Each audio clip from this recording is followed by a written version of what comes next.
Hi everyone, thank you so much for clicking on my channel and for joining my review of Love After Lockup Season 5 Episode 39, Hide and Seek. The first couple we're going to talk about is Zaria and Troy. So Zaria overhears Karen, which is Troy's mom, talking to Yana, the baby's mom, where Karen starts to repeat what Yana is telling her. And she's telling this to the producers. But remember, Zaria is over in the bathroom and the apartment is not that big. So Zaria is, I think she's in her bedroom, but she can hear Troy's mom talking in the living room to the producers. And Karen is telling the producers that Yana told her that Zaria is having an affair with another guy. And so Zaria is either in the bedroom or her, the bathroom, and I think she called her sister, and so she's on the phone with her sister, and she explains like what was going on. And next, we see Zaria tell producers that what actually happened was that Troy and her have been married for 3 years. And around a year ago, things were not good. There was a lot of back and forth, a lot of arguing, and she didn't feel like Troy was showing her the love that she needed at the time. So she told him that she felt weak and that she couldn't make the marriage work while he's in prison. And Troy kept telling her that, he didn't have much time left. But then she developed feelings for a guy that, she was talking to. So she confessed to Troy that she was sexually intimate with someone, but Troy made it very clear that they have a clean slate and has said it, he said that multiple times that they have a clean slate. So this is why she's so angry and she's confused as to why this is being brought up. She also mentions that Troy and Karen had a conversation while Troy was incarcerated about her infidelity, and his mom encouraged him to move on. And also Troy told Troy that if it were her, she wouldn't hold anybody up from being happy. So Zaria is not sure why Karen is acting like this is new information. Zaria opens the bedroom door and confronts Troy's mom. Basically, they start arguing. And Troy's outside and can hear them arguing from the sidewalk. He really doesn't want to go in. He really, just doesn't hear it, let alone, he doesn't want to hear it, let alone go inside. So Troy finally comes in and Zaria opens the bedroom door. She's very dramatic at this point, and intense, and she takes her ring off, throws it on the floor, and tells Troy to get out of her house. I thought it was like a bit much. She then asked Troy to, I believe, come into her bedroom. And at that point, she goes berserk. She is off the hinges. I don't know what is going on. I thought they were physically fighting. I don't think Troy would have been the one touching her or putting hands on her. It definitely, but I don't think they were, but it just sounded like it escalated. Her voice escalated so much that I thought that they definitely were getting ready to fight or whatever. So I don't know. That situation is very intense. I'm not understanding why they're all still sticking around and are in her apartment. I'm not sure why they haven't gone off and caught an Uber to the train station and Troy goes on with his mother. Why is he still hanging around? I don't understand that. I'm just not going to understand why he keeps taking this. He needs to leave. She's asking him to leave in so many ways. But the producers knock on the door and ask Zaria to open the door. She says she doesn't want to talk or be on camera.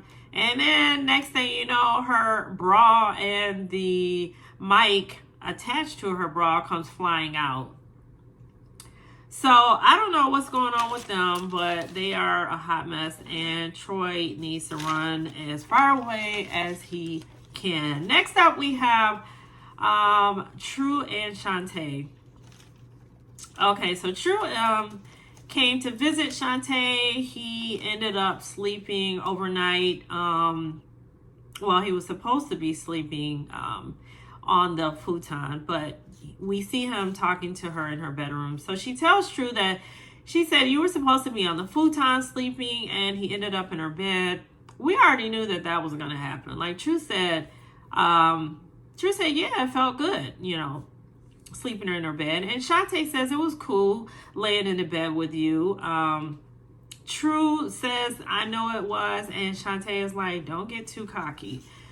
So it looks like True has bought some clothes for the twins, or some shoes or something like that for the twins, to show that, you know, he is actually serious.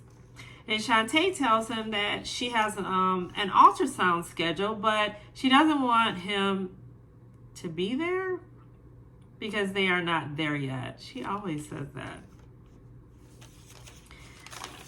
But you let him come all the way up there, and you let him stay the night, but he can't come see the ultrasound. So anyways, Shantae says that she doesn't want to experience things with him and 1 week, and then the next week he decides he doesn't want to do anything anymore. None of this really makes sense because she invited True to ride to the appointment and then to hang out after the appointment. So isn't that still considered experiencing things with True? I mean, I think it is. It's still considered, in my opinion, experiencing things with him. So it really doesn't matter. He could have came to that appointment or not, but so, you know, True is sitting on the couch and he's just staring at her like he's super unbothered, for starters. And he's just looking at her like, whatever. And he's like, I hear all the stuff you're saying, but he seems like he's also like, whatever. So later they arrive at the ultrasound appointment, and True stays outside and sits on the hood of his SUV.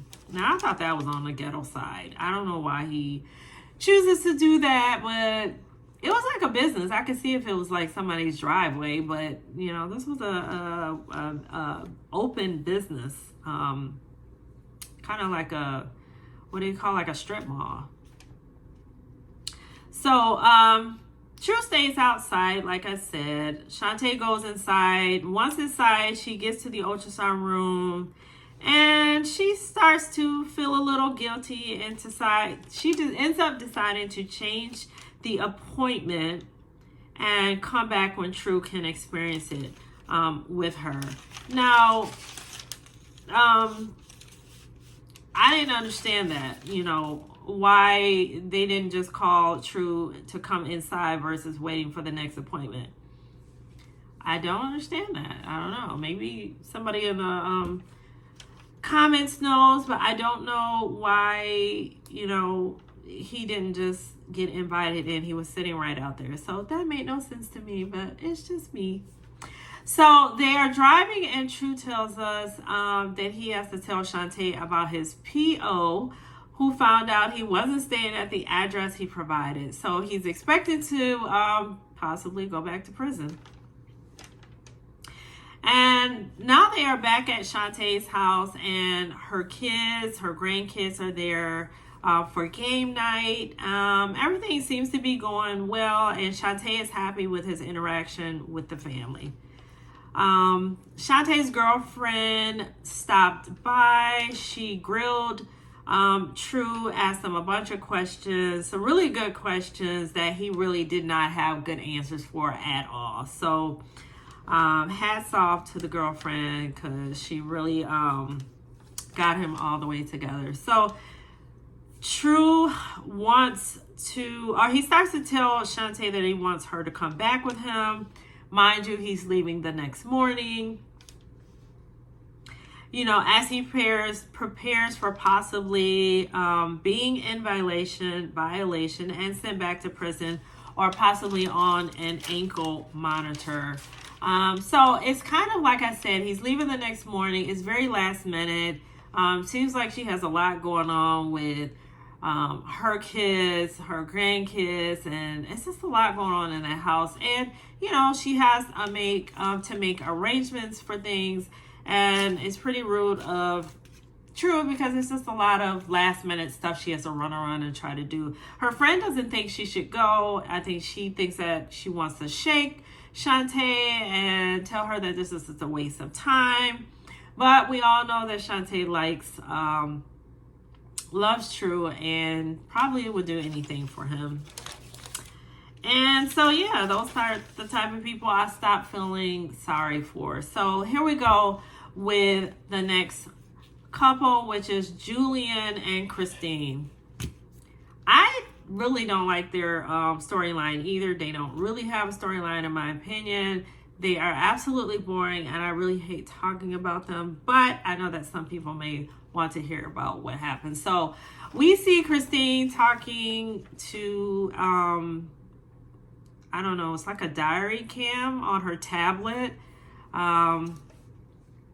Next thing you know, Julian comes in for lunch, and Christine, she starts an argument about his ex not wanting him to introduce the kids to her. And the more she keeps pushing the topic, Julian decides to leave, and out the door he goes, and when he's back at work. So later, Julian is sitting in the car doing a virtual interview on his laptop. Apparently, a week ago, he lost his job, and he really isn't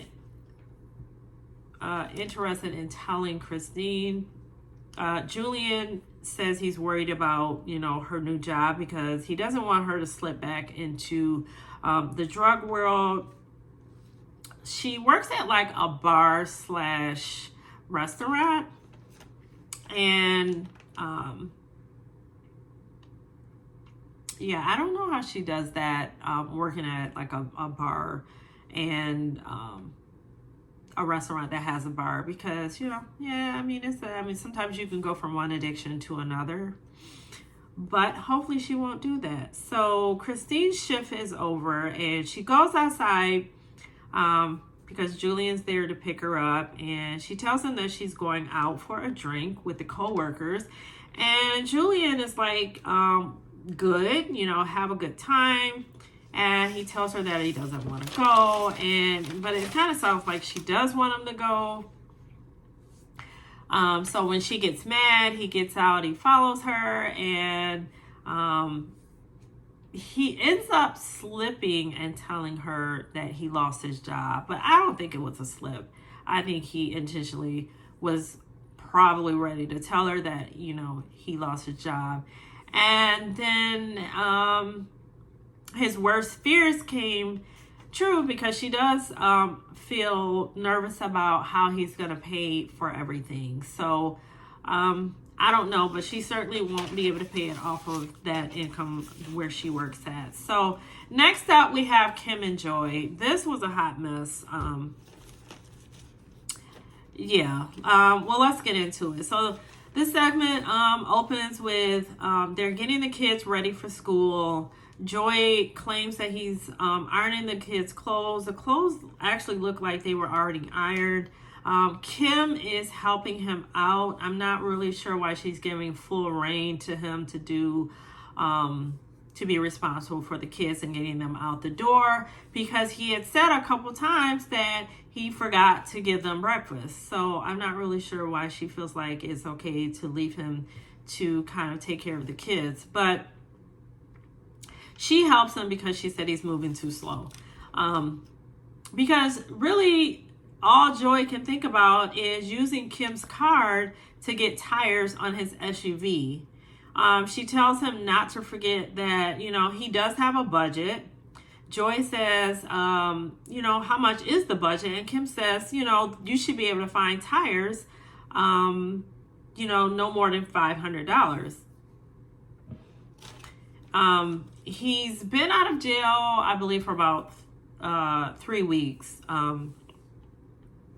And he hasn't found a job, but I will say that 3 weeks is not a lot of time for him to find a job, but I guess he's not even looking for a job either. So, but to me, why would he? I mean, why would he get a job? She pays for everything. There's no incentive to get a job. So, next thing you know, we do see him in the car pulling out of the driveway.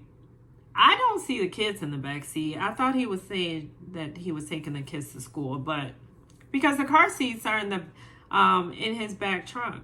In his back seat. You can see the car seats. So I don't know. Maybe they're piecing different scenes together, editing like that. So like I said, he leaves for the rim shop. And they sell rims and tires, even though he's only supposed to get tires, but tells himself that, it's just something that he wants to do. So we see him meet up at the shop where his friends are there. They play pool. They kind of reminisce about old times. And then we see some girl, keeps messaging him, texting him on his phone. Well, it turns out that his friend Mike calls him to ask if an old female friend could have his number. And Joy had the nerve to tell him, yes, she can have the number. Because Joy says that he assumed that she just wanted to tell him how happy she was for him. But, now she keeps texting him that she misses him. And, well, first of all, Joy, he shouldn't even told him, his friend, that, he should have told his friend to tell her no. I think the friend could have relayed the message to Joy, if that was really truly the case, that she just wanted to congratulate him on how well he's doing. But, I don't know what Kim is thinking, I don't know what she thought she signed up for, but he certainly is not it. She is taking care of, I would say, 3 kids. Not 2 kids, but 3.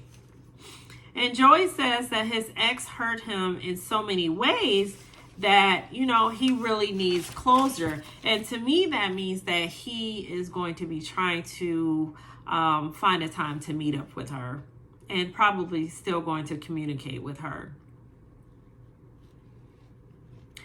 And now we see Joy finally make it home from spending the day getting his rims and tires on his SUV. We see him cooking, and in walks Kim, wondering why the hell he bought rims and tires when he was only to buy tires and spend no more than $500. He's literally spent $1,700 over the amount that she approved him to spend. So Kim questions him why he's spending so much money, when they have a wedding to plan. And Joy responds that he doesn't really seem to care. He said he doesn't care about having an engagement party or a big wedding. He's okay with going, down to the courthouse. They are just not on the same page at all. And in my opinion, he is just using her. And what's even more concerning is that Kim is still talking about the anniversary party and the marriage after he just got through telling her that he has no interest in, doing an anniversary party. She's still talking about a dress. And she's talking about a venue. And he's like, we could just go to, the courthouse. And I'm like, oh my God, you guys are not on the same page and should not be getting married. And Kim, why are you still even talking about this? And at that point, things would be over. I wouldn't even be talking to him anymore. It would be absolutely he would be getting out is what he would be doing, along with giving me my debit card back, or whatever, credit card, whatever she gave him, I would get that back.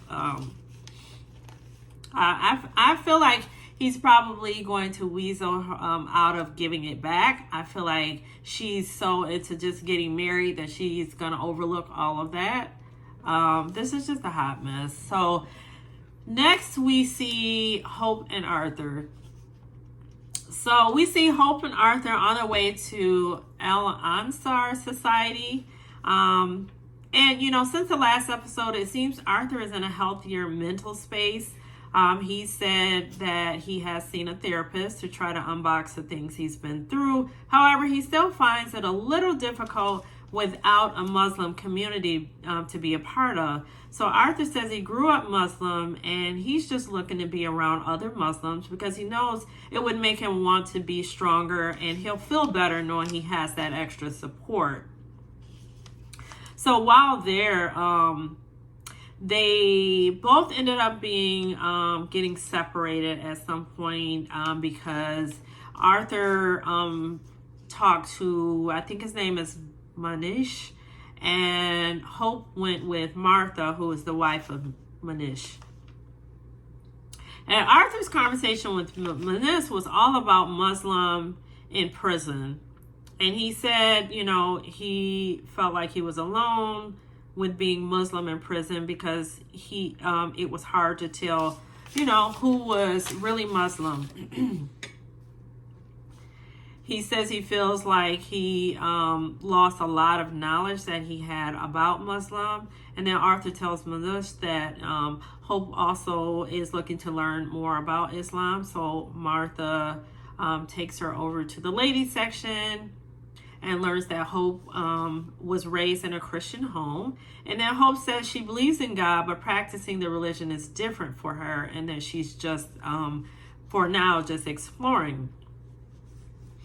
Hope says she dresses a bit more revealing than most people. She has the pink hair. So being Muslim would be an adjustment.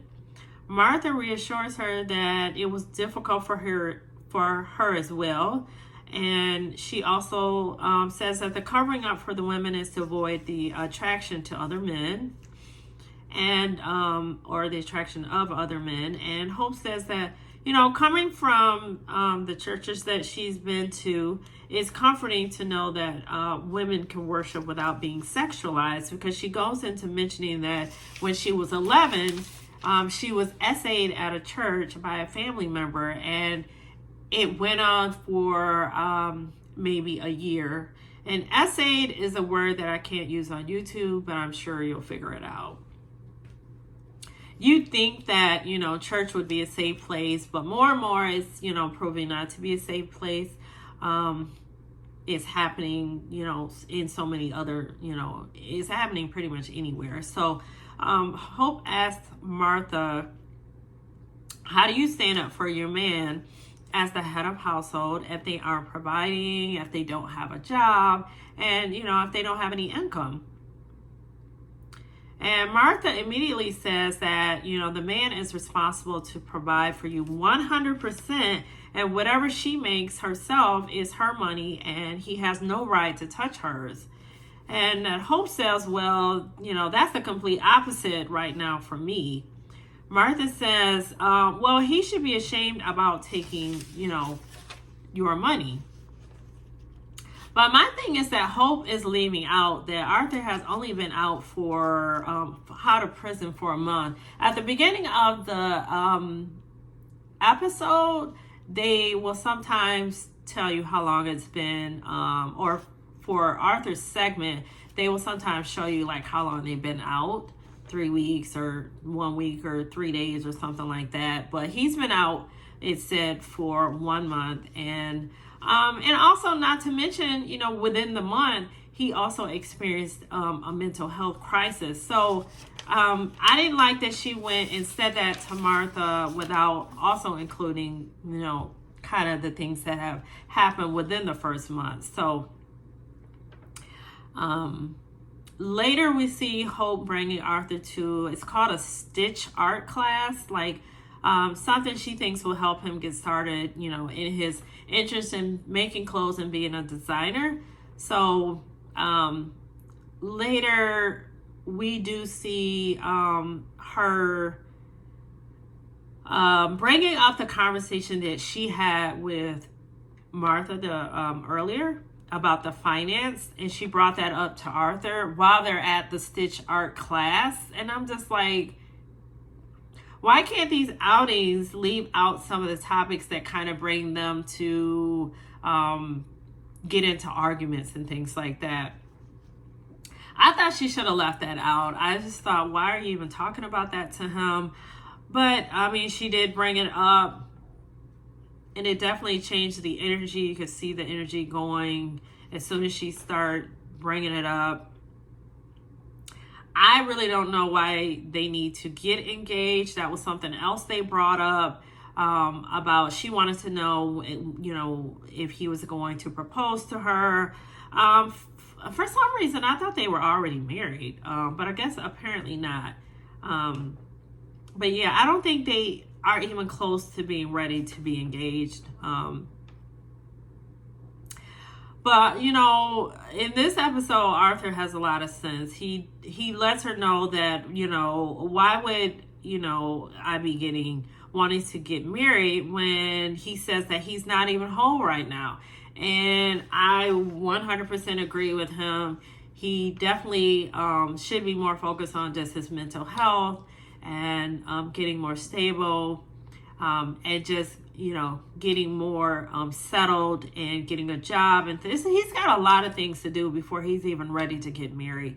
Stuff like that puts more pressure on Arthur, and I don't think he really needs it, but he's probably going to stay with her.